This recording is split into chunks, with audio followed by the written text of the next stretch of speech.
Cool, cool. All right, we are now recording.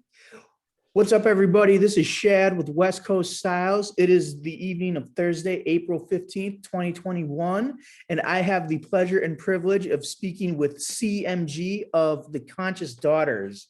How you doing, C? Hi, Shad. I'm doing good. How are you doing? I'm doing very well. Thanks for asking. Thanks so much. Well, thank you for having me. Of course, You made my day our today. pleasure. It's our pleasure and our privilege. We can't talk about West Coast hip hop without talking about the Bay. And we can't talk about the Bay without talking about the Conscious Daughters. I love it. So going way back to the beginning, I know you come from a bit of a musical family and a musical history. Your father was a musician, correct? Well, yes, he was more of a street crooner musician, but his overall profession ended up not being in the music industry. But his best friends are pretty famous people. Yeah. So it's pretty good. My dad is from Philadelphia. He grew up in, the oldest of 5 kids. He had a lot on his shoulders. He couldn't wait to leave home. But growing up, him and his friends, they were crooners. They would stand on the corner and sing and play guitars, and they all knew how to play instruments. So yeah, he had a band, and eventually he decided to join Philadelphia. They to the other side of the country. So they shipped him out to Travis Air Force Base in Fairfield. And that's where he met my mother. And that's kind of how the connection happened. But once he got out of here, some of his singer friends followed him because they wanted to come to California to make it, so they kind of came to our apartment. One of my dad's good friends is Maze, Frankie Beverly and Maze. So they all came and, babysat me throughout the day and stayed in our small apartment. There was like 7 or 8 of them. Oh, wow. From what I can remember. So yeah, it was a great experience, growing up as a band baby pretty much. So even though my dad was working and my parents were working, I was always around band people. And my dad would jam with them all the time. So yeah, it was an awesome childhood I had in the 70s. Actually, I'm got a good age on me now. But I'll tell them my age, but it was the 70s, and I was just around a lot of amazing people. Have you seen Questlove's documentary about that yet? I have not, but now that you bring it up, it's something I need to see. Yeah. I haven't seen it. No, I'm definitely interested in watching that and watching that too. That period of music is something that, for as much as it's referred to even now, and for how influential it was, that is something that I wished I would have lived through. So yeah, it's really, you look back and you're like, wow, that's bomb. And I'm actually doing a documentary of the story of the Conscious Daughters as well, because both of us as individuals have remarkable lives. We have remarkable careers, and our families are ridiculous. The things that we witnessed, the places that we went, the people that we were around, we were in so many moments in history that people have no idea. Like there was a lot of things that are on television, for example, some of the New Edition story. Like there's a big scene in that movie where me and Carol were in the actual room when they were talking of these things that's happening. Like we were there, we were backstage, we were in the room with the group. Oh, wow. And I remember specifically being there and watching it play out on TV. It was like, wow, we were there. No mention of us, of course, but I was actually physically there. Another example, the NWA movie comes out, and there's a part in that movie where Ice Cube is like breaking all the plaques on the walls. And well, guess who walked in the door for a meeting right when that happened? Oh, really? Yeah. So it's like, we're walking in, we're like, what happened? There's glass all over the floor. Everybody's acting like, oh, Cube came in and busted all the plaques. Nobody called the police or anything. They just start cleaning it up. You know what I mean? and on to the day. So it's just some iconic moments that we have experienced in life. So I definitely want to do a documentary. I have tons of footage to share with people that would, blow people's minds. And, and the story about us individually as individuals is remarkable. The accolades that we've received, the numbers that we did, just being legends is something that can never be taken away from us. And that I sleep so good at night with that. I'm happy. I'm so happy with that. Yeah, we'll talk about it more a little bit later. I mean, but yeah, the Funky Expedition, something to ride to. G-Funk classic. I'm sure you hear that all the time, but the fact that it's said repeatedly doesn't make it any less true. And Shout out to Paris. Thank God. Shout out to Paris for, even just putting us out and really giving us a chance to get out there and shine, because, he picked the right ones. And when he gave us the chance, we just kind of unleashed and just went crazy. A lot of our influence was from New York rappers, very heavily New York influenced, very heavily. As children, well, Carol, AKA Special One, the other girl in the group, her mother worked at a radio station, KDIA radio station, which is a really popular station out here in the Bay Area in the 70s and 80s. And in the 80s, she was at the radio station every day. She knew how to run every piece of equipment in that radio station by the time she was 13. Mm-hmm. So when we get to high school and she goes to the radio class, they can't teach her anything. She knows how to operate everything in there. So they just put her in charge and made her the program director. And from 9th, 10th, 11th, 12th grade. So what we started doing was in the radio station, we started making tapes, because it was cassette tapes back then and they had reel-to-reels. Mm-hmm. So we just started recording and we went live on the air. There was a small 10-watt radio station at our high school. And we would go live on the air and just do live. She was a DJ initially, DJ Special K, before she was Special One. And she would just chugga, chugga, chugga, chugga. And I would start rapping, and like different people would come in and rap with me. And then she started rapping, and we just started making all these tapes and doing live shows, and really became stars in the 9th grade at El Cerrito High School in California. On this small 10-watt radio station, people knew exactly who we were. And it kind of really just started from there, and Special One is also a super athlete. She was an amazing basketball player. As a young girl, she played baseball with the boys, and she was an all-star. So she was and then in softball in high school, she was like the number one. Basketball, she's hitting 40 points a game, every game, just crazy, right? Plus she's so funny, and her whole personality was just so sparkly. She was very, very, very, very popular. Just if you open our yearbooks, it's like most likely to do this, the funniest, the most athletic, most this, that, and the third. Like she had like 7 or 8 pages of her. But she was a very incredible person. So that's why if you go to our school, her jersey and her number hangs in the gym. Yeah, it's amazing. That's why I want to tell our story, because a lot of people don't know the backstory behind Conscious Daughters and how big it is, really. Yeah, well, it sounds like that's really special. And it definitely sounds like she lived up to her name of Special One, without a doubt. Man, for real. I remember her saying, I'm just going to be Special One. And I was like, you're special? And she was like, oh, yeah, I was going to be Special One. I was like, okay, cool. I didn't think too much of it. But now, man, was she ever special? Is she? She still is. And she's not even on this planet anymore. Mm-hmm. Okay. So did you guys record the demo that you gave to Paris at that radio station then? No. Oh, no.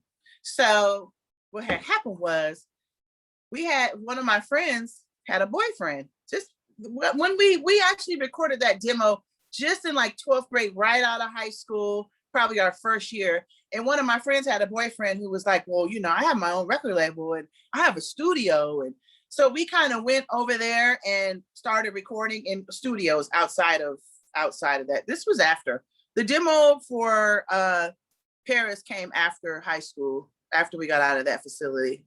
Okay. So the radio station was kind of just like your training ground where you just honed your skills and kind of developed your style and your voice. And we didn't know who we were going to be. Our group name was Chaos at first. Oh. And then and we had a third member. And I'll never forget. She was like, I don't, because we were getting so serious. We were like, we're going to this club tonight. She was like, I don't want to do this anymore. So we was like, okay, we weren't mad at her, but I guess we were moving too fast or whatever. And so she eventually left the group, and then we just came with another name, Conscious Daughters. It was just. How did that transition take place? Well, the guy who I was saying is my friend's boyfriend or baby daddy at this point. He was kind of a Rasta. He had a little Rastafarian in him, right? So when we were recording, he said, oh, because we were talking about changing our name, like we're not going to be Chaos anymore. He said, you're going to be Conscious Daughters. I call you Conscious Daughters because you're so socially conscious. We always knew what was happening. Like whenever somebody wanted to know, hey, where's the party at? Or what's the event at? Or what club you going to? Or, you know, what are you guys doing? Everybody wanted to know where we were going because I guess we were kind of the party crew, right? Mhm. And so we said, Conscious Daughters, I like that. Not at the time really knowing about politically Black conscious. We weren't really on that tip at the time. Mhm. Like we didn't process it. You know, we were drinking 40s and smoking weed, and we weren't thinking, oh, we're conscious daughters. Like, what are we really conscious about? We're conscious about socially conscious parties, the streets. We know where the weed is at. You know, that was the kind of conscious we were thinking, right? So needless to say, that the name is really what drew Paris to us, because remember when you could go on the mall and get your jacket with your name steamed on the back with the little letters, get the writing on your hat and your shirts made and all that stuff? Everywhere we went, we had Conscious Daughters on us. So when we just happened to go to a Digital Underground album release party, and Paris was there, and he saw Conscious Daughters, and he became curious because he's the Black Panther of hip hop. You know, he's a very conscious man, very smart. He's just so well educated, so perfect. You know, everything about him is just knowledge and power. You know, we didn't know this at the time. We was like, hey, what's up? We didn't care. You know, we come to the studio with 40 ounces and shit. You know, he's like, y'all don't need that. Put that up. Let's get to work. You know, so you know, he was never one to partake in any genocide of our being, period. Mm-hmm. And so, you know, just learned so much from him, you know, and he was able to take Conscious Daughters and really make them conscious. So when we agreed and when we signed our deal with him, he said, for each album, I want to have a song on there that is a message track, and I'm going to write it. Mm-hmm. So on our first album, he wrote Sticky Situation, which was about teenage pregnancy. Written so well, I could have never written nothing like that, you know. Mm-hmm. It was just awesome. Our second album, he wrote All Caught Up, which was a song about AIDS and the whole AIDS epidemic, and you know, his point on it and all his education and stuff. We just weren't really that hip to it, but mm-hmm. we delivered that song so raw and awesome, and I learned so much from it. And then on our third album, we did a song about domestic violence, and that was amazing. Like, it just really added the touch that we needed for each album, when we were still able to keep it street, but still be able to deliver a message of positivity for the upliftment of Black people, any people, minorities, period, mainly. And just, you know, Black and brown people loved us so much. And even the Asian community, we've been embraced by everybody. And it was just an honor to be able to reach that many people and still be able to deliver conscious messages, but still keep it street and fun at the same time. So that was the ticket. That was the genius of Paris. Yeah, that's sure. A tough balance. Very few artists do that well. And you guys, or you ladies, were one of the few that did. So I sincerely applaud you for that. I just, while it's happening, you have no idea what you're doing. But now that I look back, I'm just like, wow, the way everything rolled out, and God really just took us and said, you know, I'm going to use you to make so many people happy. And, you know, and just, you know, give you this, you have this gift, and I'm going to help you share it with other people. And that's basically what it is, you know, and it's a blessing to be able to say, I could sit here and say, I'm happy to be a legend. That's something that can never be taken away from me. Back then, I would never say anything, oh, I'm the shit, or we're the shit, or we're this and that. But now, years later, I look back and I say, wow, who's done that? Like, that is a step. And it's funny because I was watching the Brat on her show, Love and Hip Hop, and she was talking to one of the little young girl, female MCs, and she said, "Pooh, girl, I'm a legend." And then she left. I was cracking up because I feel her what she was saying when she was trying to coach this young woman, and then you just some point you just get to just be like, you know what, I'm a legend. Bye. You know, but it was hilarious. But I really am proud of what we have done, and humbly proud, by the way. Um, so when you did Ear to the Street, Paris produced that whole album, correct? That's correct. Yeah, he said some of the remixes were done by other. Rick Rock did some remixes, and some other people did some remixes on that. But yeah, he did the main meat and potatoes of the Ear to the Street album. Yes. Yeah, I thought that that's a fantastic album. I love the sequencing of it. I think Princess of Poetry. I love how that album starts.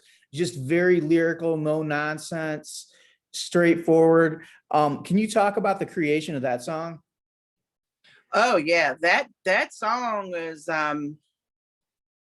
we always said we're gonna rip every mic we ever touch. And that came from a group called the Fushnikins and another group called the UMCs. We actually did, so whenever hip hop groups would come out here, we would always go to their shows. And so we happened to meet the UMCs and the Fushnikins. We did a show. We actually opened up for them. And they were so moved by us. They were like, listen, come here. They sat us down and they said, you guys are bomb. You guys are dope as hell. They was like, rip every mic you take. When you get out there, interact with each other. Don't just, stand around and do this and this and that. So, and our mentality quickly became, we're gonna rip these mics. That was it. That was the adrenaline and high of the whole situation. And we were both awesome, great writers, just because we go way back. I mean, we grew up on Johnny Guitar Watson and shit like that. We were way before rap. We were into funk and all the soul music that ever came out. I know there's songs that come on, people don't believe that I know. I know every word to every song. Like I would be the shit on Name That Tune. But it's just, we just have such a huge musical catalog in our background. So when Princess of Poetry was being written, we kind of just sit in the studio and had a session. Back in the day, you used to sit in the studio and just write, right? We didn't mean to go there with no purpose. We go through some beats, we'll find the beat, and then we started writing. And then when Carol, started coming with some things, we start putting things together. And the Princess of Poetry, and then Paris would go over it and say, oh, you should say this instead of that. Or he would throw in his little pinch of consciousness, which later I'm like, oh, genius. You know what I mean? I might say a line or something about a 40 ounce or something. He's like, no, you're going to say, I'm going to take something about a Glock to the cops or something. He would change it. I'll be like, oh, okay, that's better. We're going to ride with that. So it was a very, we worked together on it. And if the collaboration was ridiculous, we just worked so well that the three of us, we would spend the night in the studio. We'd be there all night. We would literally come to the studio with furry slippers, pajamas, and blankets, just because we knew we might not come back until the next day. How long did it take you to record that album? Oh, God, it was pretty quick. One thing that we're really good at is we didn't take long in the vocal booth. Once we wrote the lyrics, we didn't spend a lot of time. I mean, I would say it probably took us about 3 or 4 months to make that. Yeah, that's just from my recollection. It probably took longer to mix and master. I don't know, but I would probably say about 3 to 4 months to make the album. Yeah. Now, with the success of the album, one of the joys that came with it is you got to perform on Soul Train.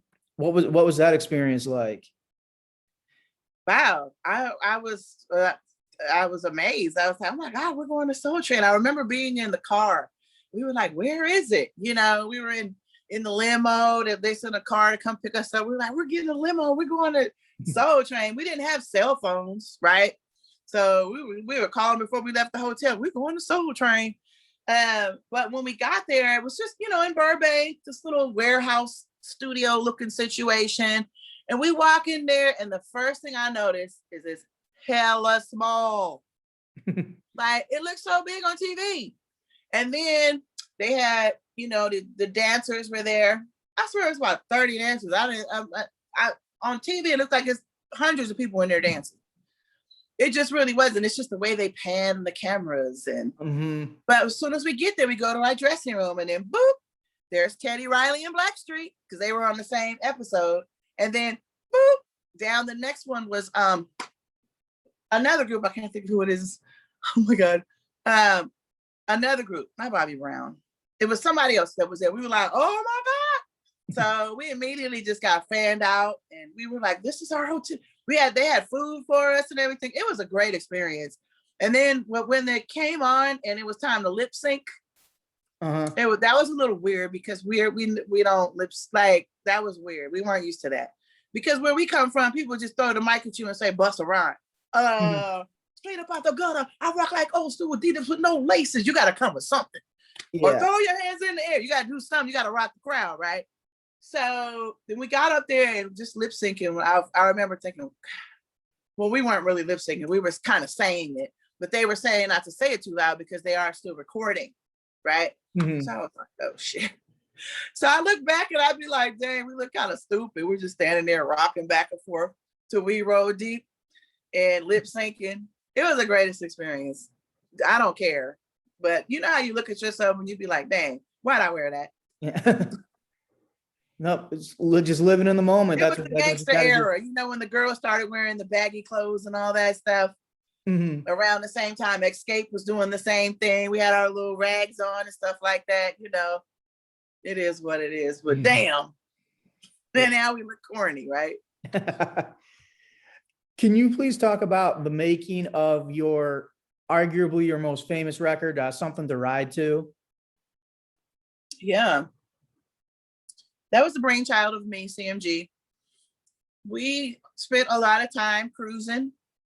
In high school, we used to love to cruise. We had a strip called 23rd Street out here by our school, and all the lowriders and everybody would come out, and we would always we didn't have cars that we wanted to roll on the strip. We wanted to ride with the people with the cars on the strip, right? So we had various boyfriends or guy friends or even some girlfriends that we knew that had these nice cars, and we would ride the strip within the car. So we would just call that, you know, riding the strip, right? But then when we got to Oakland, because Carol is from East Oakland. She's originally from Seattle, Washington, but she lived in East Oakland, even though she went to school in El Cerrito, which is a lot of kids used to bus from Oakland because they wanted to go to a better school. That's what their parents used to say. You're going to go to the good school. You're going to get on the bus, go to the good school, you know? And so the song, the brainchild, that's where it came from for me. I said, we need to do a song about riding because we used to ride by Lake Merritt all the time. We would park, smoke weed, drink 40s. Then we would ride down Foothill Boulevard, East 14th, all these streets, all these strips. And then in Richmond, 23rd, riding up and down 23rd. So I was like, what's a good name? Me, I'm like a thesaurus.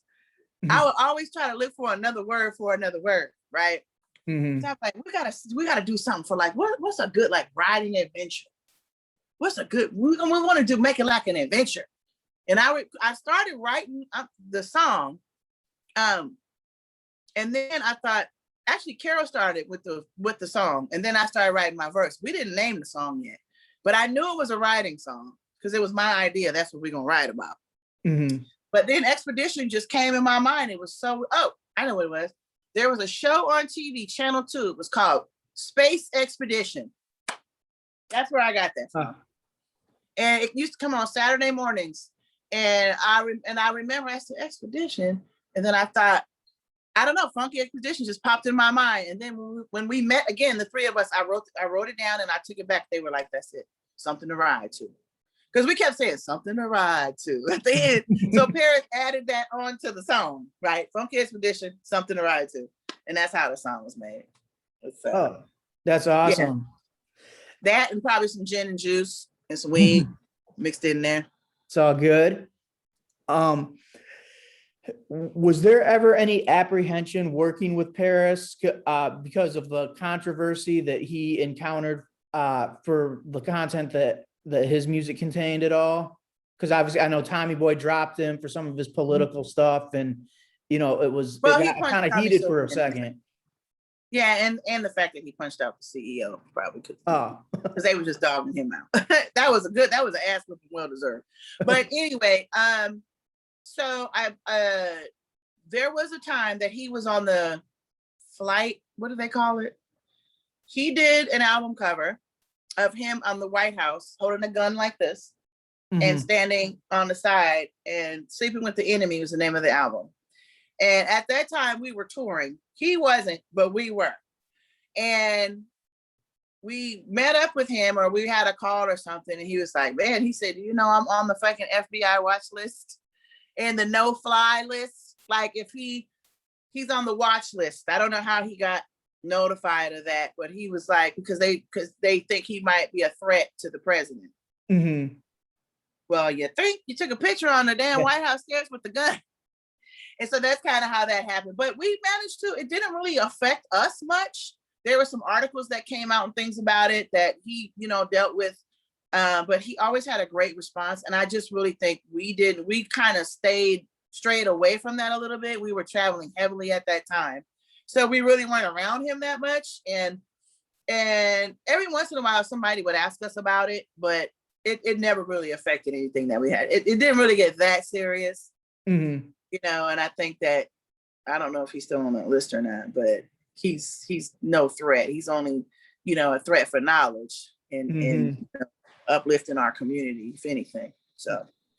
And I think one of the things that he did a great job of, and I think you guys, or you did too, was you had your own unique sound too. It wasn't like you were trying to be a female version or a female duo replicating what he did. He came with like that very socially aware message. And then you had that too, but you definitely had that gangsta vibe as well. Yeah, you know, I think just the ability for me to be able to really spit, you know what I mean? And being light-skinned, when we first started rapping, it wasn't cool for light-skinned girls or mixed girls to be out there rapping. Like, they'll be like, girl, please. And the Carol, you know, she's just dope. Everything about her is just magic, right? So, and she got that raspy voice. And then she just talk hella shit. You know what I mean? Like, out of nowhere, and it's funny. Right. So everybody just embraced us. And it was just such a magical Wonder Twin Powers activating situation. And the fact that we've been best friends since I think we met when we were like 12 or 13, 12, one of the two, something like that. And we've been best friends ever since. So we were able to travel together. I could finish her sentence. She can finish my sentence. It just was a great sisterhood that we had and still have. Because, you know, I was just with her 2 days ago in my dream. But she's just an amazing person. And I think the authenticity of us as people, because we are naturally cool people. Like, we both had good upbringings. We didn't really struggle a lot. You know, we were both only children. So our parents did everything for us, you know. We loved music. So her mother did whatever she had to do to get her care of some turntables and some record players and stuff like that. And my parents gave me whatever I wanted. I had the car, you know, so we were out and about. Like, we were doing it to it. We had our little jobs and our little money. And yeah, I think just being authentic in the game is hard to find now, because everybody who enters this, I think, there's a huge handful of them that just want to be famous, or they want a bag, or they want to get a this and that. That was never our goal. Like, we didn't go on this saying we're going to be rich. I mean, yeah, we kind of wanted to be popular. We wanted to be on TV. Shit, we was trying to get on the radio. That's what we wanted to do. You know what I mean? We wanted to get on TV and be on the radio and do some shows and perform so we could show the boys we know how to rap, period. You know, we want to rock these clubs and let these motherfuckers know who Conscious Daughters is. That's what we were on. Like, you know, and it was just because that's just the spirit you get when you get that 80s rap in you. And you know what I'm saying? And it's about boasting and bragging and who's the best and battling and shit like that. That's where we came from. Do you remember what it was like the first time you heard yourselves on the radio? I remember exactly where we were. We was on Grand Avenue in Oakland, right by Lake Merritt. And we used to listen to the radio. Like, I had a cassette player in my car, but we used to listen to the radio all the time, because that's kind of when the mix shows would come on. And all of a sudden, out of nowhere, our song came on the radio. And I stopped the car in the middle of the street. We were already at a red light. And it went boom, boom, boom. And we both went, ah! Same as the Salt and Pepper movie. It was exactly like that. But we both opened our doors and we started dancing around the car. Da, da, da, da. And Carol was going, "That's my song. That's my song." People was just riding around us, Some people were walking, just looking. But it was amazing. I'll never forget that as long as I live. Yeah, that was the greatest day ever. We was like, "That's our song on the radio right there. That's me. That's me." Then we just got in the car, drove off, went on about our way. But it was KSOL 107.7 that played our song. There might have been stations before that played it, but that's when we heard it on the radio. And I think it was either Chewy Gomez or Billy Jam who played the song on Wild 107.7. Yep. Love them. Shout out. No doubt. Then when you went to your next album, Gamers, you guys did some of the production yourself this time, and you also linked up with Mike Mosley, who had done a bunch of stuff for a bunch of other Bay Area artists, E40, Mac Mall, Richie Rich. What was it like working with him? Well, we didn't actually produce the music. We just wanted to have different producers. So we were I stand corrected. Just to be clear, I could never make a beat like one that I want. My beat level was so high. Like, I want $1 million beats. I want beats from producers that have been doing this shit for 20 years. Mm-hmm. Like, I don't want those start them off beat. I can make beats all day long, but I don't have the patience for that shit. Mm-hmm. Carol can make beats too, but we ain't had the patience for it. That takes a lot of patience to make a good quality beat there. And then by the time I'm done with the beat, I'm like, man, what am I gonna write to this? I like to get a spontaneous beat in my mind, and then bam, the hook comes, and then the writing comes.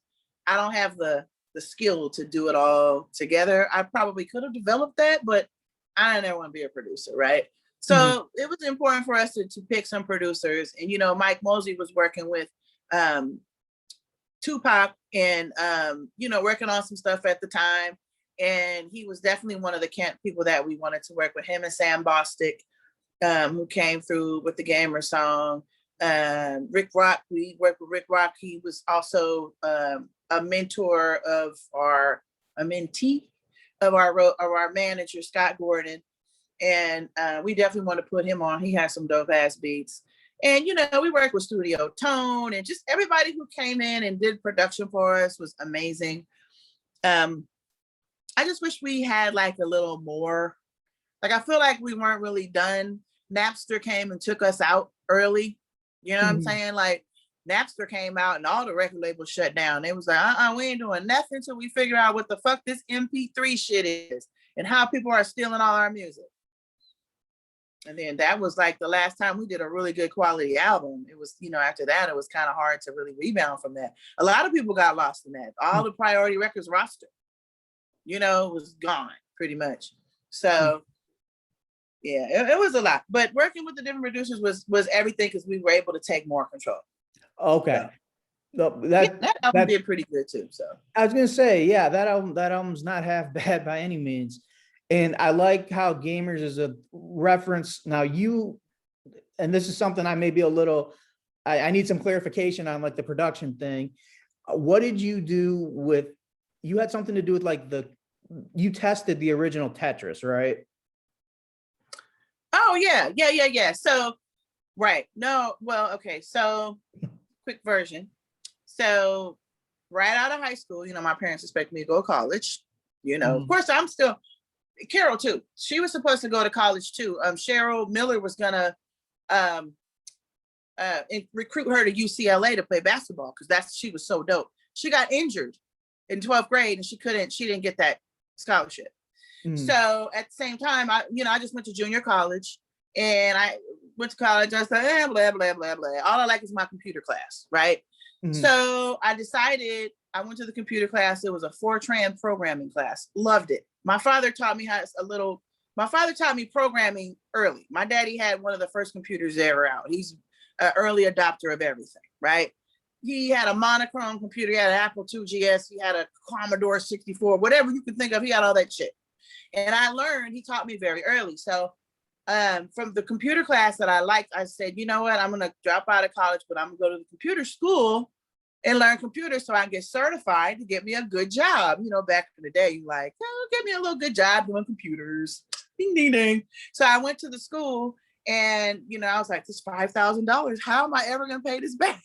It was so much back then, right? But anyway, I didn't care. I was like, I'm going to this school. So at the end of the school, they had job placement assistants, right? So they said, we're going to place you in this little company called Spectrum Holobyte. It's in Alameda. You're going to go there. You'll be a receptionist. They have computers. You're going to check people in, check people out, whatever, blah. So I get to the place, love it. It's a startup software company, turns out. And, I'm sitting in there being a receptionist, and I see this big old tall white dude walk in. He's like 7 feet, afro out to here, puffy, thick afro, red. And he said, hi, my name is Alexei Pajitnov. Never forget his name.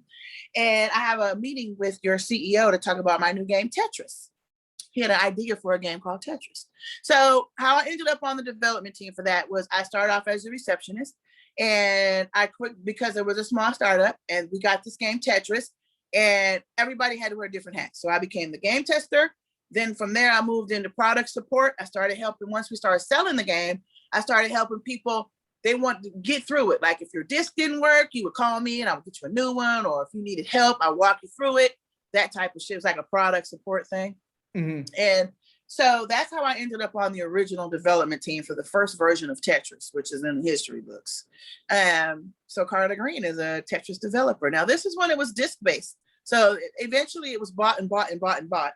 And of course, I don't own any. I don't have any ownership. I should have got a piece of that, but I was young and whatever. From there, I went. One of my coworkers went to Lucasfilm, and he took me with him as an assistant producer.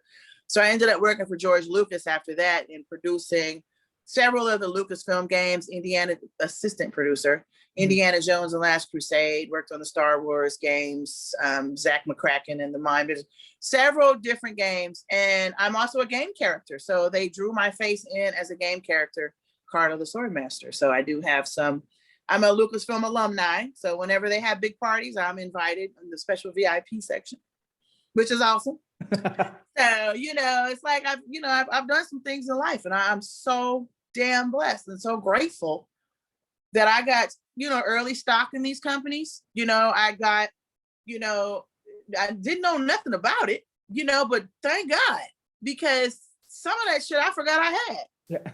And I look back 15 years later, I'm like, oh shit, this is a triple, quadruple. And so, but it was just an amazing experience working in the software industry. I did more than that. I also worked on some decision-based software I would go on to do. So the whole time when I was rapping and working on my music, I had a job in the background between. So right out of high school, I started working and doing college. By the time my album came out, I was at Lucasfilm working, but I didn't leave until it was time to tour. Mm-hmm. I was working. And then it got to the point where I was like, I got to make a decision here. And Paris offered me more money than I made for the year. And I was like, oh my God, there's so much money, which is like nothing now, right? Nowadays. So yeah, I left Lucasfilm and went on to, get 3 gold records. So who does that? Like, yeah. So I had this success. I was able to work on the Tetris stuff. I was able to work at Lucasfilm, and I went on to do music, and now I'm just enjoying life. And I started my own record label, and I was finally able to get some money, and these investments have been good to me. I learned very early on about that. And so now I got some money. So I'm like, what am I going to do? I'm going to put out an artist. And, nowadays you can just blow up an artist and, they'll be millionaires in a couple of weeks, So I'm hoping to, take a couple of these kids on a fast track to getting some money and I say money now because I'm channeling my inner Kris Jenner. You know what I'm saying? Mm-hmm. That's where my mind is at now. But I really found some people, some groups that are authentic and that really have that universal sound. They don't sound like everybody. You know what I mean? Like, it's a very different sound, and I'm taking a great risk, but I know that I picked the right groups. I just have to really get them out there. And so I'm working on doing that now. We're filming some videos. I got the top video directors. Jay Synth I'm working with him. He's doing all E40 videos and all kinds of shit. He's a very amazing director. I'm working with him, and a producer friend of his. Also, DJ Torre from Hyro, who was an awesome producer, working with him. And then I'm going to go and grab some features pretty soon. I'm going to really invest in getting some good features for these artists so we can get out here and make it happen. Mm-hmm. And then I'm going to take a road trip. I'm going to go to Atlanta and go to New York and go around and see all my friends, you know, and my celebrity friends in high places and take a visit, you know, bring my artists, go see Sway, go, you know, take them on a little road trip and, you know, see how it goes. That's awesome. Pray for me. Will do. What's the name of your label? It's called Fame Entertainment, and it's spelled FAIM, and it stands for Famous Artists in Music and Movies, because I'm also doing movie work. But that's later down the road. Right now, you know, it's Famous Artists in Music. The M's going to be for music, and the M's going to be for movies. So there's two different logos. I have a whole plan behind it. I ain't started the movie part yet. It's all written. It's just not done yet. I got to get the budget together for that and get a crew and a producer and all this type of stuff. I mean, a director and all that type of stuff. So we'll see. Is that what the Conscious Daughters documentary would that be like? Perhaps an inaugural release from definitely doing that under Fame Entertainment. Definitely. Who are some of the artists you've signed? So I only have one signed now. I have another one on deck. His name is Pedro Pesos. He's from Minneapolis, St. Paul, Minneapolis, Minnesota. I mean, St. Paul, Minnesota. We all say Minneapolis, you know. No, I lived in St. Paul for a while, and yeah, Minnesota is right next door. And I would classify him as sort of a J. Cole, but he's like a very street. He's like a gangster J. Cole, but he's very knowledgeable. So he's not a one topic pony. He's not a one trick pony. He doesn't rap. All his topics are different. He talks about everything from white privilege to, you know, relationships, to drugs and relationships, to, you know, parties. He does anthem songs for people that he admires, like Mac Dre. And it's just such a variety of beautifulness. This album that I'm putting out is definitely gonna be something that you can listen to without getting bored. One thing I hate is like all the songs are slow or all the songs are fast, or, you know, it's a great mix of music that we're putting together. And then the second group I have are actually two 18-year-olds. I didn't think I wasn't going to be dealing with young people. My first artist, Pedro, you know, he's in his late 20s. He's very seasoned. He came to me packaged up. I didn't have to sit down and give no directions about nothing, which is very important to me. I don't have time to like develop artists. Like back in the day, you'd be like, oh, I'm going to A&R them, you know, or I'm going to develop them. No, I want people, I'm identifying people that are packaged and ready to go. He's skilled on the mic. He don't take long in the booth, which is going to save me money. He picks awesome beats. He knows how to put together an album. His performance is on point. And he's handsome. He's Mexican and Black. So he's gorgeous. And it all goes together, you know? And so I'm so happy to put him out. And the young kids, very creative. They will take an iPhone and make a whole movie and a video. And they don't even write. They rap right off the top of their head. So I'm just like, wow. Now let's get you in the studio and see. We're doing this next week. Let's get you in the studio and get you guys together, you know. But it's going so far so good. Yeah, and right now we're at a very slow start. I've dropped the video, but I'm working with like this whole marketing company and this whole deal.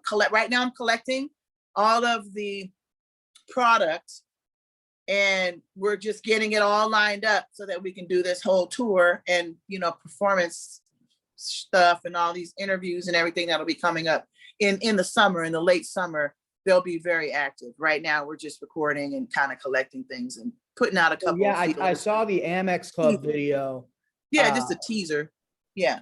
So yeah, and please know, yeah, you and your artists always have a place at West Coast Styles to talk and promote, and, you know, a platform for your content. So thank you. You have an open door invitation. Well, you know, I want to say about that Amex Club track, the song is extremely catchy. It's nothing compared to what he really can do, and I'm looking forward to people really seeing. However, that song is just an amazing song. If you let it play and you really listen to it, it's so damn catchy. And that's what I love. I just love songs that stay in your head all day, and that's what I'm going for. So hopefully you guys will check out at Senor Pedro Pesos, and just check out Fame Entertainment. We're growing slowly, but in 6 months, I guarantee you this shit's gonna be popping hard. Let's see, you had mentioned earlier when we were talking, you spoke with Carol recently in a dream. I think that's really cool that you pay homage to her in your shows as well by scratching in her vocals. And I think that, really lets people that aren't aware of the group or who are new fans know that, that she was a part of the group.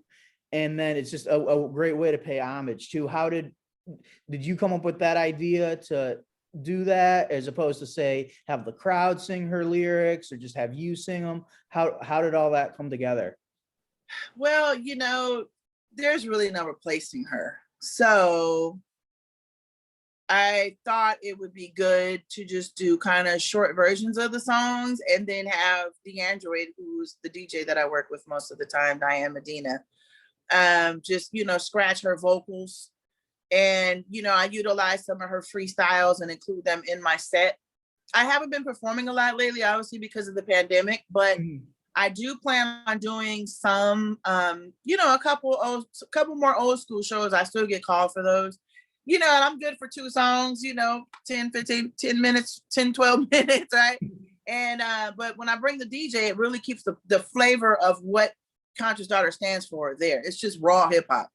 So I don't really rehearse a lot. We kind of just roll with it and throw on a record, and I just let her get her scratching in, and then I come in and freestyle. And I'm kind of like, well, this is your minute, this is my minute, that's my minute, your minute. You know what I mean? Like, we just kind of work like that. It's very natural, and she's definitely a DJ who's worked with us before, and she knows Carol. She's seen her and represents her very well on the turntables, and she's a badass DJ too.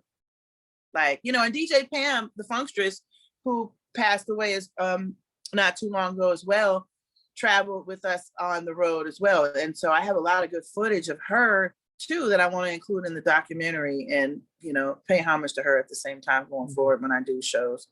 So it's just, I just still want to have fun. I still got it. If that's one thing that I did learn, like, that's something that will never go away from me. I can still bust a motherfucking rhyme, like, and write some shit. I'm just not hungry, and you can hear that. You know what I'm saying? Like, it's weird. It's weird when you get older, you just don't have that hunger. I hear some artists that putting out new music now that were 90s artists, and you could just hear, I don't know what it is. It's not a bad thing, but the hunger is just not there like it used to be. Because now you just rapping and you just, doing what you do. But I don't know. We'll see how it goes. I'm thinking about doing possibly like a final EP. I did put out a solo album called The Jane of All Trades. I didn't promote it much just because, after Carol passed away, I had no care to do that. But understandable. It's a pretty solid album. I got some songs on there with Keith Murray, San Quinn, Mr. Fab. I got some good appearances on that album. Mike Mosley is on there. I have this awesome saxophonist, Tony Exum, on there. And it's a good album, The Jane of All Trades. Check it out. It's on Apple Music and all platforms under my name, CMG. So wish me luck. Will do. One verse of yours that I really like as a feature was the West Coast remix to the Where Are They Now with Nas. And speaking of Nas too, I really like, and maybe it was just a coincidence, but and if I ruled the world, he says that line, he says, got to be more conscious of the way we raise our daughters. And when I heard those two things, I put those 2 and 2 together. I was like, I wonder if that was like a coincidence or. Well, no. So when I saw him, so first of all, we toured with him, and he actually wrote that while he was on tour with us. So it was I'm here with Conscious Daughters in my mind. He wrote it. But he didn't tell us at the time. We weren't really talking. But then when I did see him later is when he told us that he actually wrote that while he was on tour with us. So that was pretty cool. That is. You know, that type of stuff was like, yeah. And then even Mystical, he has a line where he said, I'm conscious just like daughters. Like he said, you know, he raps real fast, right? And he was like, I'm conscious just like daughters. And he also wrote that when we were on tour with him. So I guess we just inspire people when we're either that or we had some damn good weed, because Carol was the queen of having some chronic weed before it was available to everybody, everywhere. So, yeah. Well, yeah. Well, you know, we've talked about a lot, covered a lot of ground. Is there anything you want to add or comment on more or speak on that we haven't gotten a chance to talk about yet? No, I mean, hey, you know, the story is the same with me every time. I love telling it. I appreciate everybody who follows us and, you know, me at this point. But, you know, all the support that we've always gotten, you know, everybody is real solid Conscious Daughter fans. And, you know, I feel like I want to give them something that with this documentary, and I'm definitely going to show up in 2021 and 2022 to be able to step up and get the accolades that we deserve, number one, by getting this documentary on TV, on Netflix or somewhere, even if I have to, you know, gang up with some other females like 357, or we'll combine it with maybe 3 groups, some other groups, like, you know, that'll make it a more attractive package. I'm also considering doing that, which is just more attractive, you know, because we're popular, but we're just not up there. We're kind of like right here, you know, we're like B-list celebrities. So, or maybe even C, I don't know. But, you know, maybe packaging the deal, but I definitely want to show up and just thank everybody for their support. You can find me on all social media platforms, Conscious Daughters, as long as you spell it right. CONSCIOUS. You would be amazed how many people misspell that, can't find it. But yeah, I'm on all platforms. So hit me up, reach out, say hi, check in. You know, I'm always on social media. Oh, wonderful. And then last but not least, would you do us the honor of giving westcoaststyles.com a drop? Oh, for sure. You ready? Yep, whenever you are. Hey, y'all, it's your girl CMG from the Conscious Daughters, and you know what this is, westcoaststyles.com, baby. You know we get it done, and that's the bomb. One love, 100. Peace. Thank you so much, CMG. It's been a real pleasure. Like I said, if you ever, you know, have more to talk about or want to, you know, bring your artist through, you're more than welcome. Just let me know, let Todd know, and we'll definitely make it happen for you. Okay, where is that guy? I never see that guy. He's like the most invisible person. I didn't know if he was a robot. I'm like, are you a person? Where your picture at, boy? Nah. Well, tell him thank you, Todd. And yeah, I'll definitely do that. Thank you for having me. You have a good night. You too. Take care. Yep, likewise. Peace out. Peace.